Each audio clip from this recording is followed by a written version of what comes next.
What is going on, y'all? Bo Levin here, owner It Feels Like Home Construction. Kendall Levin. We're super excited to have you here today. If you're new to our channel, we talk about money, business, finance, the whole 9 yards. We talk about it all. In today's video, we're going to go all into detail about why we currently own assets and not a personal home. For all the people out there renting their house and they actually don't own a mortgage, or they're doing, hard money lending, whatever they might be doing, we've been in that position before. We're right there with you. I mean, it was tough because at the time, when we first started working like our entrepreneur journey, our friends were actually getting out of college. They were going and they were getting jobs.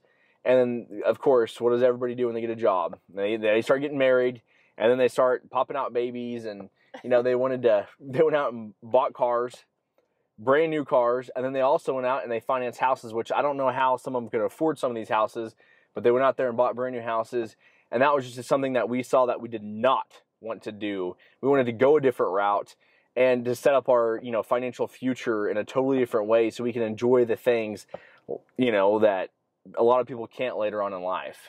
We always had, I think, an end goal, and we talked about this from the very beginning when we first met and we started dating. Any of the businesses that we owned, we always saw it as future. Once we build this and then we're able to, have these assets, then we're going to be able to have that house one day and have these cars. But it just took sacrifice and years of saving, and we probably saved 50% of our income, put that back, didn't touch it. And so we just saw what the future could look like if we sacrificed for those years to do that. So now you're probably ready for us to stop talking, kind of get into the good points so you kind of know and kind of relate to what we got going and what you got going.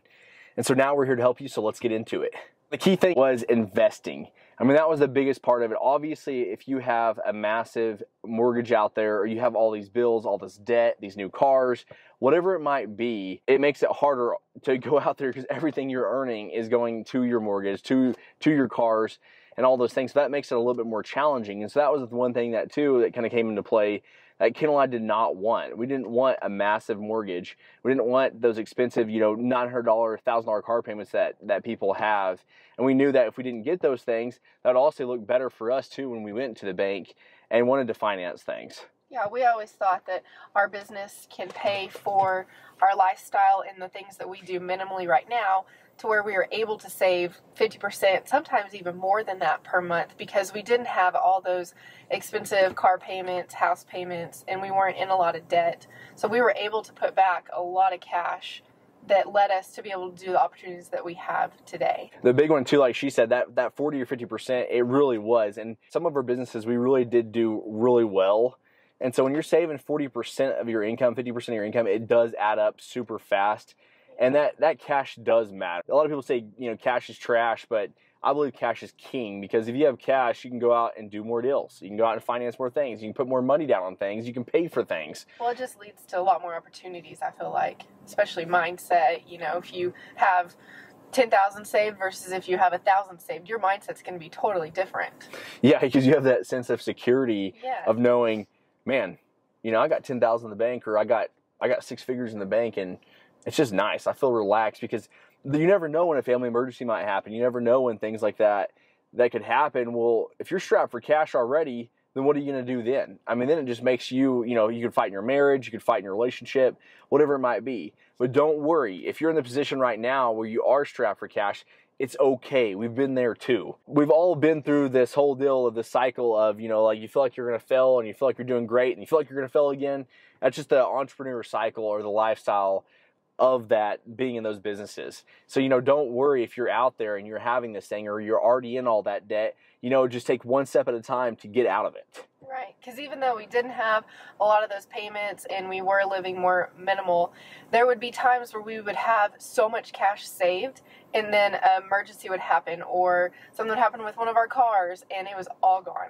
So it can be discouraging. We know that feeling for sure. If you watched any of our previous videos, we always saved our money, and then that led us to be able to invest it into our business and to buy tools and to do the things that we needed to get to where we are in the business today, to be able to invest in bigger deals. So it was kind of always like climbing up a ladder for us. Once we invest in this business, it can provide us a lifestyle to lead into these bigger multifamily deals, and then that can lead into this.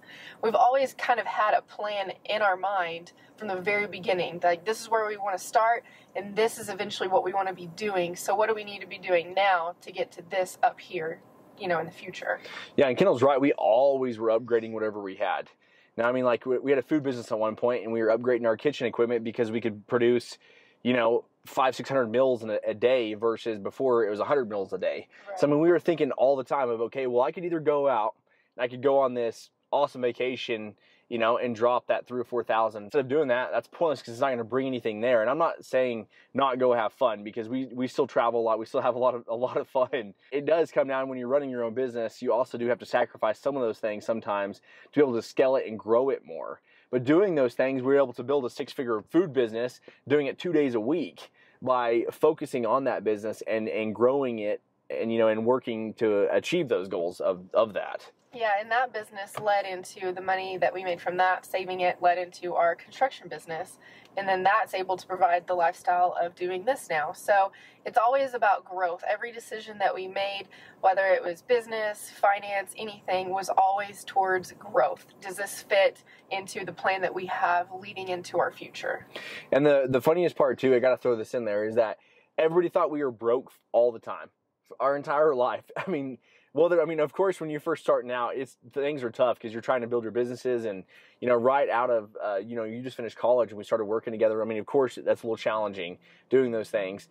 It was funny though, because we were saving so much of our money. It's like everybody did think we were broke, especially like friends out there too, of wondering why we're not doing what they're all doing. They couldn't understand it, and it was just funny because we were like, dude, we got a totally different end goal than what we want out of this life, because in a few years we'll have the ability to not have to really go out there and chase it and grind it as hard, and just have collecting the cash flow every month of our other investments. Yeah, because it was different. Our mindset was a little bit different. We didn't want to go out and buy the new cars or build the new house. At the same time, too, I'm not going to say that it was completely easy, because all of our friends and we saw people all around us on social media doing it.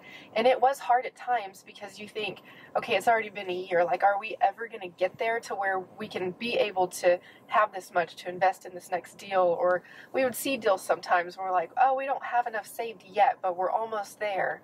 So it is discouraging sometimes. So I'm not saying it's easy. It's worth it once you get to that level. Yeah, and now we're about to start, on our dream home. And that was the end goal of, we wanted to have, assets in place to cover, or essentially cover that mortgage. So say that I were to ever go and get sick, or Kendall would ever to go and get sick, and we had to stop working. Essentially, whenever this first deal that we did, that would cover everything. Our new land we bought. I mean, it would cover all of it, where we wouldn't have to worry about and stress about, we're stuck in the hospital for this many months and we can't work. I mean, we're setting things in play where we're not working for our money every day. Our money's working for us now. Right. So that multifamily deals that we've been doing are going to provide that for us at this point. Guys, if you made it this far in the video, we really appreciate you watching. We're super excited to have you to the channel, and we hope you like and subscribe.